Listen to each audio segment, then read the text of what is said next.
ನರೇಂದ್ರ ಮೋದಿಯವರು ಬೆಂಗಳೂರು ಬರಲಿ, ಅವರು ದೇಶದ ಪ್ರಧಾನಮಂತ್ರಿ ಬಂದಂಥ ಸಂದರ್ಭದಲ್ಲಿ ನಮ್ಮ ರಾಜ್ಯಕ್ಕೆ ನರೇಂದ್ರ ಮೋದಿಯವರ ಕೊಡುಗೆ ಏನು ಅಂತ ಅವರು ನೆನ್ನೆ ಹೇಳಬೇಕಾಗಿತ್ತು.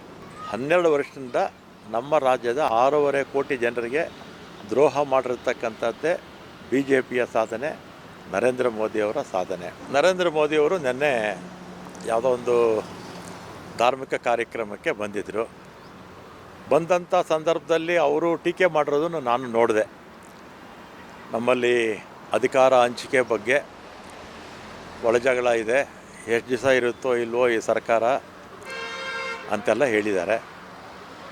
ನರೇಂದ್ರ ಮೋದಿಯವರು ಬೆಂಗಳೂರು ಬರಲಿ, ಅವರು ದೇಶದ ಪ್ರಧಾನಮಂತ್ರಿ ಬಂದಂಥ ಸಂದರ್ಭದಲ್ಲಿ ನಮ್ಮ ರಾಜ್ಯಕ್ಕೆ ನರೇಂದ್ರ ಮೋದಿಯವರ ಕೊಡುಗೆ ಏನು ಅಂತ ಅವರು ನೆನ್ನೆ ಹೇಳಬೇಕಾಗಿತ್ತು.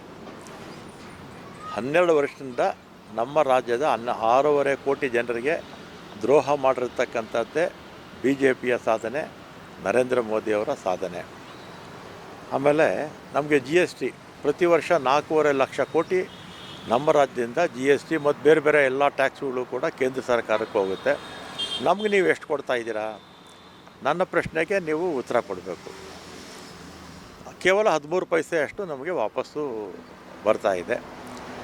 ಆಮೇಲೆ ನಿರ್ಮಲಾ ಸೀತಾರಾಮನ್ ಅವರು ಬೊಮ್ಮಾಯಿಯವರಿದ್ದಾಗ ಚೀಫ್ ಮಿನಿಸ್ಟರ್ ಆಗಿದ್ದಾಗ ಭದ್ರಾ ಮೇಲ್ದಂಡೆಗೆ 5,300 ಕೋಟಿ ಹಣ ಬಿಡುಗಡೆ ಮಾಡ್ತೀವಿ ಅಂತ ಬಡ್ಜೆಟಲ್ಲಿ ಘೋಷಣೆ ಮಾಡಿದ್ರು.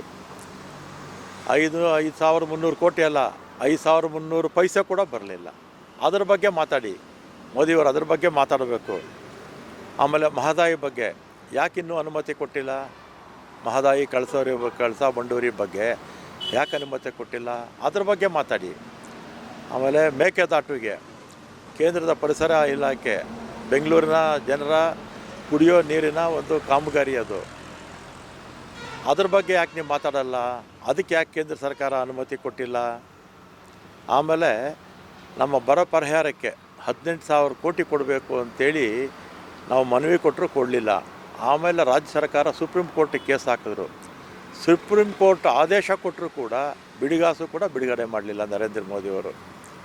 18,000 ಕೋಟಿ ಸುಪ್ರೀಂ ಕೋರ್ಟ್ ಹೇಳಿದ್ರು ಕೂಡ ಇವರು ನಮಗೆ ಹಣ ಬಿಡುಗಡೆ ಮಾಡಲಿಲ್ಲ.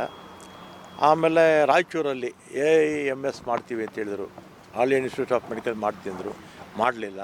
ಅದ್ರ ಬಗ್ಗೆ ಮಾತು ಇಲ್ಲ. ಆಮೇಲೆ ರೈಲ್ವೆ ಕೋಚ್ ಮಾಡ್ತೀವಿ ಅಂದರು, ರೈಲ್ವೆ ಕೋಚ್ ಫ್ಯಾಕ್ಟ್ರಿ ಮಾಡ್ತೀವಿ ಅಂದರು, ಅದ್ರ ಬಗ್ಗೆ ಮಾಡಲ್ಲ. ಸುಮ್ಮನೆ ಯಾಕೆ ಬರ್ತೀರಾ ಭಾಷಣ ಮಾಡೋಕ್ಕೆ ಕರ್ನಾಟಕ ರಾಜ್ಯಕ್ಕೆ? ನೀವು ಕರ್ನಾಟಕ ರಾಜ್ಯದ ಜನರ ಬಗ್ಗೆ ನಿಮಗೆ ಕಾಳಜಿ ಇಲ್ಲ. ಚುನಾವಣೆ ಸಂದರ್ಭದಲ್ಲಿ ಮಾತ್ರ ಬರ್ತೀರಾ ಮತ್ತು ಈ ರೀತಿ ಕಾರ್ಯಕ್ರಮಗಳಿಗೆ ಬಂದು ಹೋಗ್ತೀರಾ. ನಮ್ಮ ರಾಜ್ಯದಿಂದ ಹೋದ ಪಾರ್ಲಿಮೆಂಟಲ್ಲಿ 25 ಜನ ಬಿ ಜೆ ಪಿ ಲೋಕಸಭಾ ಸದಸ್ಯರು ಆರಿಸಿ ಕಳಿಸಿದ್ರು. ಈ ಬಾರಿ 17 ಜನ ಆರಿಸಿ ಕಳಿಸಿದ್ದಾರೆ, JDS ಸೇರಿಸಿ. ಅದಕ್ಕಾದರೂ ನೀವು ನಮ್ಮ ಕರ್ನಾಟಕದ ಜನರ ಋಣ ತೀರಿಸ್ಬೇಕಲ್ಲ. 25 ಜನ ಹಿಂದಿನ ಪಾರ್ಲಿಮೆಂಟಲ್ಲಿ, ಈ ಸಲ 17 ಜನ ಮತ್ತು BJP JDS ಅವರು ಇಬ್ಬರಿದ್ದಾರೆ, ಅವರು ನಿಮ್ಮ ಅಲಿಯನ್ಸ್ ಪಾರ್ಟಿನೇ. ಇಷ್ಟೆಲ್ಲ BJPಗೆ ನಮ್ಮ ರಾಜ್ಯದಿಂದ ಲೋಕಸಭಾ ಸದಸ್ಯರು ಆಯ್ಕೆ ಆದರೂ ಕೂಡ BJP ಪಕ್ಷ ಆಗಲಿ ನರೇಂದ್ರ ಮೋದಿ ಅವರಾಗಲಿ ನಮ್ಮ ರಾಜ್ಯದ ಋಣವನ್ನು ತೀರಿಸುವಂಥ ಕೆಲಸ ನೀವು ಮಾಡ್ತಿಲ್ಲ. ಸುಮ್ಮನೆ ಬಂದು ಇಲ್ಲಿ ಭಾಷಣ ಮಾಡೋಕ್ಕೆ ಯಾಕೆ ಬರ್ತೀರಾ? ಕಾಂಗ್ರೆಸ್ ಪಕ್ಷ ಆಪ್ತರಿಗೆ ಬೆನ್ನಿಗೆ ಚೂರಿ ಹಾಕೋ ಕೆಲಸ ಮಾಡ್ತಾ ಇದೆ ಅಂತ. ಅಯ್ಯೋ, BJPಯವರು ಇಡೀ 140 ಕೋಟಿ ಜನಕ್ಕೆ ಚೂರಿ ಹಾಕಿದ್ದಾರೆ. ಬೆನ್ನಿಗೆ ಚೂರಿಯಾಗಿ ಹಾಕೋಕೆ ಅಂತ ಕೆಲಸ ಮಾಡಿರ್ತಕ್ಕಂಥದ್ದು BJP. 2014ರಲ್ಲಿ ಅವ್ರು ಕೊಟ್ಟಿರ್ತಕ್ಕ ಆಶ್ವಾಸನೆಗಳು ತಗೊಳ್ಳಿ ನೀವು. 14 ವರ್ಷಕ್ಕೆ 2 ಕೋಟಿ ಉದ್ಯೋಗ ಕೊಡ್ತೀವಿ ಅಂದರು. 12 ವರ್ಷದಲ್ಲಿ 24 ಕೋಟಿ ಉದ್ಯೋಗ ಕೊಡಬೇಕಾಗಿತ್ತು. ವಿದೇಶದಲ್ಲಿರ್ತಕ್ಕಂಥ ಕಪ್ಪಣ ವಾಪಸ್ ತರ್ತೀವಿ ಅಂದರು. ಎಲ್ಲರ ಅಕೌಂಟ್ಗೆ 15 ಲಕ್ಷ ಹಾಕ್ತೀವಿ ಅಂದರು. 100 ಸ್ಮಾರ್ಟ್ ಸಿಟಿ ಮಾಡ್ತೀವಿ ಅಂತ ಹೇಳಿದರು. ಆಮೇಲೆ ಇನ್ನೂ ಏನೋ ಆಸೆಗಳು, ದೇಶದಲ್ಲಿರ್ತಕ್ಕಂಥ ಎಲ್ಲ ಜನಕ್ಕೂ ಕೂಡ ಸ್ವರ್ಗನೇ ತಂದು ಭೂಮಿಗೆ ಇಳಿಸ್ಬಿಡ್ತೀವಿ ಅಂತ ಹೇಳಿದರು. ಯಾವುದು ಮಾಡಿದ್ರು? ಯಾವುದೂ ಮಾಡಲಿಲ್ಲ. ಕಾಂಗ್ರೆಸ್ ಪಕ್ಷ ಇತರ ಪಕ್ಷಗಳು ದೇಶದಲ್ಲಿ ಏನು ಕಟ್ಟಿದಾರೋ ಕಟ್ಟಿರ್ತಕ್ಕಂಥದ್ದನ್ನು ಮಾರ್ತಾಯಿದ್ದೀರಾ. ಬಂದರುಗಳು ಮಾರಿದ್ರಿ, ರೈಲುಗಳನ್ನು ಮಾರಿದ್ರಿ, ರೈಲ್ವೆ ನಿಲ್ದಾಣಗಳನ್ನು ಮಾರಿದ್ರಿ, ವಿಮಾನ ನಿಲ್ದಾಣಗಳನ್ನು ಮಾರಿದ್ರಿ, ನಮ್ಮ ಪಬ್ಲಿಕ್ ಸೆಕ್ಟರ್ಸ್ನ ಮಾರಿದ್ರಿ. 25,000 ಕಿಲೋಮೀಟರ್ ಅಷ್ಟು ನ್ಯಾಷನಲ್ ಹೈವೇಸ್ನ ಪ್ರೈವೇಟೈಸೇಷನ್ ಮಾಡಿದ್ರಿ. ಸುಮಾರು ಒಂದು 25-30 ಸಾವಿರ ಕಿಲೋಮೀಟರ್ ಅಷ್ಟು ಟ್ರಾನ್ಸ್ಮಿಷನ್, ಪವರ್ ಟ್ರಾನ್ಸ್ಮಿಷನ್ ಅದನ್ನು ಮಾರಿದ್ರಿ. ಏನೇನು ಸಿಕ್ಕಿದ್ರೋ ಅದನ್ನೆಲ್ಲ ಕೂಡ ಇವರು ಅದಾನಿಯವರಿಗೆ, ಅಂಬಾನಿಯವ್ರಿಗೆ ಮಾರ್ತಾ ಇರ್ತಕ್ಕಂಥದ್ದೇ ನಿಮ್ಮ ಕೆಲಸ ಅಷ್ಟೇ, ಬಿ ಜೆ ಪಿ ಕೆಲಸ. ನೀವೇನು ನಿಮ್ಮ ಸಾಧನೆ ಏನು ಹೇಳಿ? ಇವ್ರ ಸಾಧನೆ ಏನು ಅಂದರೆ, ಬಿ ಜೆ ಪಿಯವ್ರ ಸಾಧನೆ 1947ರಿಂದ ಕೂಡ 2014ರವರೆಗೂ ನಮ್ಮ ದೇಶದ ಸಾಲ 53,10,00,000 ಕೋಟಿ ಇತ್ತು. ಈಗ 2,17,000 ಕೋಟಿ ಸಾಲ ಮಾಡಿರ್ತಕ್ಕಂಥದ್ದೇ ನರೇಂದ್ರ ಮೋದಿಯವರ ಬಿ ಜೆ ಪಿ ಸರ್ಕಾರದ ಸಾಧನೆ ಅಷ್ಟೇ. ರಾಜ್ಯದಲ್ಲೇ ಮುಂದಿನ ದಿನಗಳಲ್ಲಿ ಕಾಂಗ್ರೆಸ್ ವಿಲಂಬ ಆಗ್ತದೆ, ಬಿ ಜೆ ಪಿ ಅಧಿಕಾರಕ್ಕೆ ಬರ್ತದೆ ಅಂತ ಹೇಳ್ಬೋದು. ಕನಸು ಕಾಣ್ತಾರೆ. ಕನಸು ಕಾಣೋದ್ರಲ್ಲಿ ಏನೂ ತಪ್ಪಿಲ್ಲ. ಏನು ವೆಸ್ಟ್ ಬೆಂಗಾಲಲ್ಲೂ ಅಧಿಕಾರಕ್ಕೆ ಬಂದರು, ಏನು ಅದೇ ನ್ಯಾಯ ನೀತಿಯಿಂದ ಗೆದ್ರಾ? ಮೋಸದಿಂದ ಗೆದ್ದರು. SIR ತಂದು 90 ಲಕ್ಷ ಮತದಾರರನ್ನ ಮತ್ತೊಬ್ಬರ ಮತದಾರರ ಪಟ್ಟಿಯಿಂದ ತೆಗೆದುಹಾಕಿದ್ರು. 26 ಲಕ್ಷ ಮತದಾರರು ಡಾಕ್ಯುಮೆಂಟ್ ಸಮೇತ ಎಲೆಕ್ಷನ್ ಕಮಿಷನ್ ಕೊಟ್ಟರು ಕೂಡ ಅದರಲ್ಲಿ 100 ಜನಕ್ಕೆ ಬಿಟ್ಟು ಉಳಿದವ್ರನ್ನ ಸೇರಿಸಲೇ ಇಲ್ಲ. 26 ಲಕ್ಷ ಮತದಾರರನ್ನ ಸೇರಿಸಲೇ ಇಲ್ಲ. ಅಲ್ಲಿ ಈಗ ಹೊಸದಾಗಿ ಮುಖ್ಯಮಂತ್ರಿ ಆಗಿದ್ದಾರೆ ಸುವೇಂದ್ರ ಅಧಿಕಾರಿ ಅಂತ. ಇದೇ ಮೋದಿಯವರು ಪಬ್ಲಿಕ್ ಮೀಟಿಂಗಲ್ಲಿ ಸುವೇಂದ್ರ ಮೋದಿಯವರು 5 ಲಕ್ಷ ರೂಪಾಯಿ ಲಂಚ ತಗೊಳ್ತಿರೋದನ್ನು ವೀಡಿಯೋ ಹಾಕಿ ತೋರಿಸಿದ್ರು, ಇಡೀ ಜನಕ್ಕೆ ತೋರಿಸಿದ್ರು. ಅವ್ರನ್ನೇ ಇವತ್ತು ಚೀಫ್ ಮಿನಿಸ್ಟರ್ ಮಾಡ್ತಾಯಿದ್ದಾರೆ. ಇದರಲ್ಲಿ ಅಸ್ಸಾಮಲ್ಲಿ